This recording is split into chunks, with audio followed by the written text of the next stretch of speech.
Uma das principais características que nos diferencia de outros animais é a nossa capacidade de inventar ferramentas para facilitar a execução de tarefas do dia a dia. Fica muito mais fácil, por exemplo, cortar esse tomate com a ajuda de uma faca. Mas essa simples faca precisa ser feita com material com características bem específicas, afiado o suficiente para cortar o tomate e com resistência para aguentar o esforço. Imaginem uma faca dessas feita de vidro, borracha ou papel. Não ia rolar, certo? É por isso que ela é fabricada em aço, nosso tema de hoje. O aço está presente no nosso cotidiano das mais diversas formas.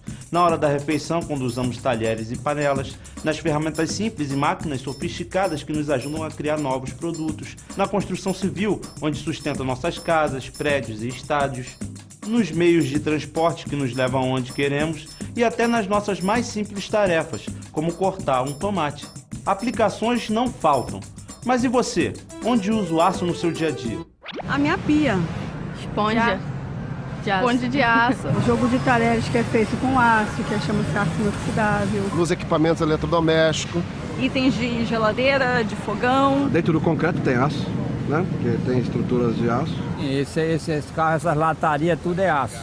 O aço realmente em muitos lugares, muitos. Quando a gente fala em produzir o aço, significa que ele não é encontrado pronto na natureza como o ouro e a prata. Você nunca ouviu dizer que alguém encontrou uma mina de aço por aí? Pois é, o aço é uma liga metálica de ferro e carbono que é obtida através de processos industriais.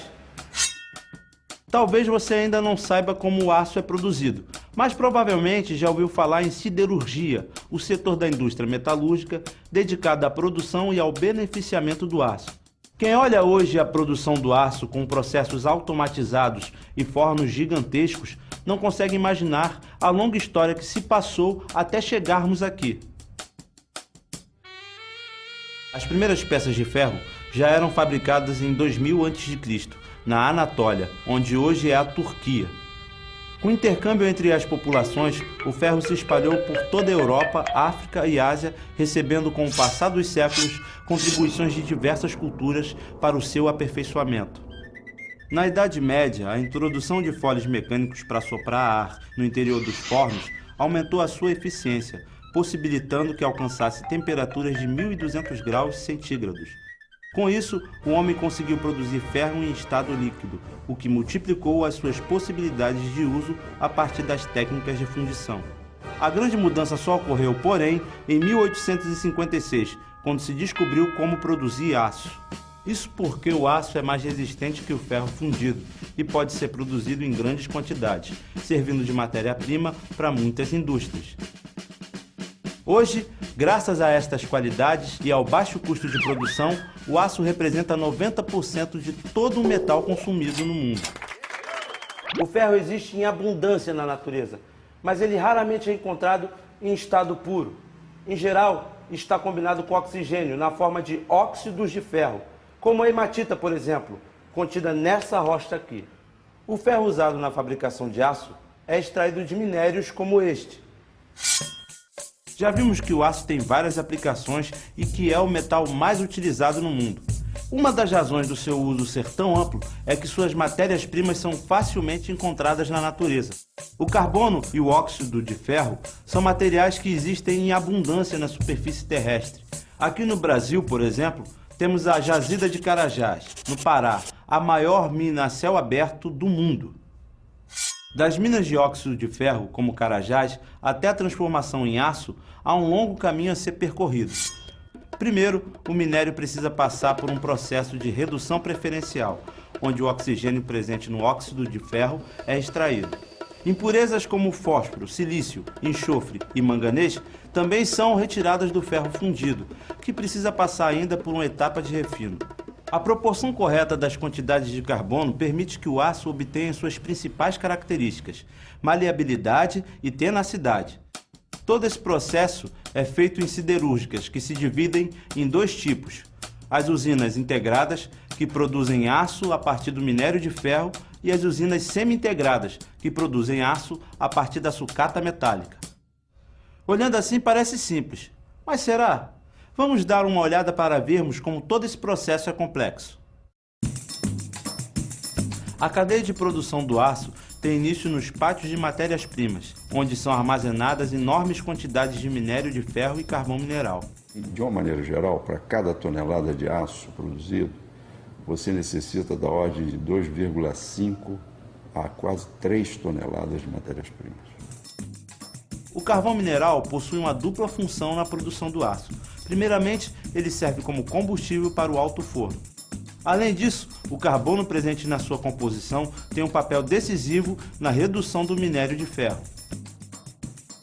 Esse carvão mineral, entretanto, ele não pode ser usado diretamente nos processos. Então, ele precisa ser inicialmente tratado numa operação chamada de coqueificação.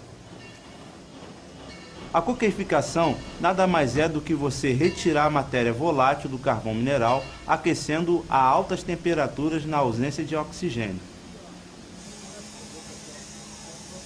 Após 16 horas de exposição a temperaturas de até 1.300 graus centígrados, quase toda a matéria volátil presente no carvão mineral é extraída.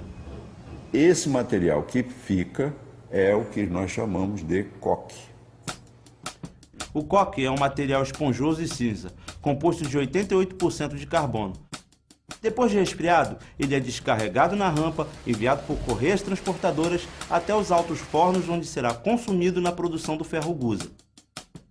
Além do carvão e do minério de ferro, o calcário é também uma das matérias-primas do aço. Ele é utilizado como fundente na etapa de sinterização para aglomerar grãos finos de minérios de ferro que não poderiam ser colocados no alto forno de outra maneira. Na sinterização, os finos do minério de ferro são misturados com um fundente e um material combustível, nesse caso, os grãos finos do coque. Essa mistura é, então, carregada na máquina de sinter e passa por baixo de um forno de ignição, onde o coque entra em combustão, proporcionando a energia necessária para o processo. Com o calor da queima do coque, o calcário se funde e passa para o estado líquido. Após ser resfriado, ele se solidifica, aglomerando os finos de minério de ferro em pedaços maiores que, depois de britados e peneirados, são chamados de sinter.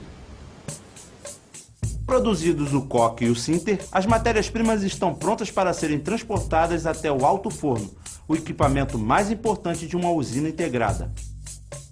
O alto forno tem uma estrutura semelhante a uma chaminé, mas nenhum Papai Noel vai querer descer por ela, pois suas temperaturas ultrapassam 1.500 graus centígrados. As matérias-primas, minério de ferro e coque, são adicionadas alternadamente pela parte superior do forno. O carbono presente no coque reage com o oxigênio do ar quente soprado na parte inferior do forno pelas ventaneiras, formando o gás monóxido de carbono, CO.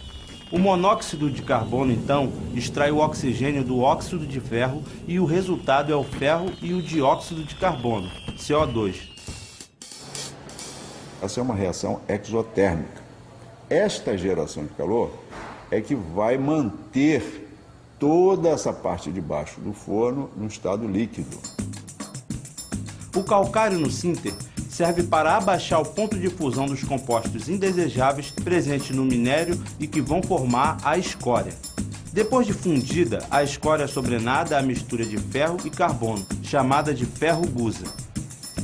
A escória e o gusa são vazados por furos localizados na base do alto forno.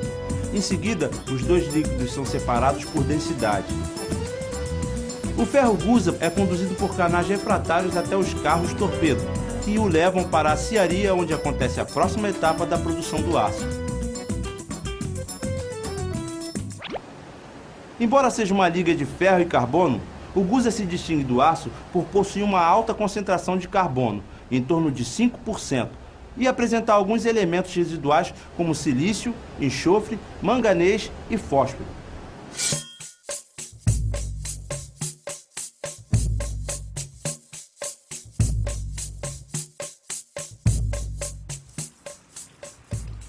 Hoje nós aprendemos um pouquinho mais sobre um produto fundamental no nosso dia a dia, o aço. Da extração do minério de ferro até a produção do ferro gusa, nós acompanhamos alguns dos processos desempenhados pela indústria siderúrgica. Mas o que aprendemos hoje é apenas a primeira parte para o processo da obtenção do aço. Assim como a minha macarronada, o produto final ainda não está pronto. E é sobre isso que vamos falar no nosso próximo programa, o beneficiamento do ferro gusa e a sua transformação em aço. Fique esperto e até lá!